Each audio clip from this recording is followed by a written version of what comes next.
শুরুটা কবে? আল্লাহ বলে আমি সূচনাহীন অতীত থেকে আছি। আমি এমন অতীত থেকে আছি যেই অতীতের কোনো সূচনা নাই। সুবহানাল্লাহ কইবেন না? আবার আমি সীমাহীন ভবিষ্যৎ পর্যন্ত থাকবো। সুবহানাল্লাহ পড়েন।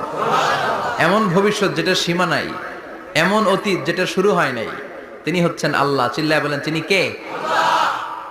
এজন্য আমরা বলি রাদিতু বিল্লাহি রাব্বা, রব হিসেবে আল্লাহ তোমারে পেয়ে আমরা খুশি।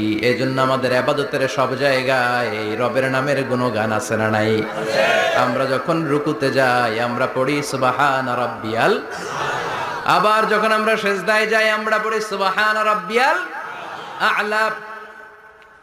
রুকুতে গেলে সুবহান রাব্বিয়াল আযীম, আবার যখন সেজদায় যাই তখন আমরা পড়ি সুবহান রাব্বিয়াল আ'লা। আবার কবরের জীবন যখন আমরা শুরু করে দিব, কবরের প্রথম প্রশ্ন হবে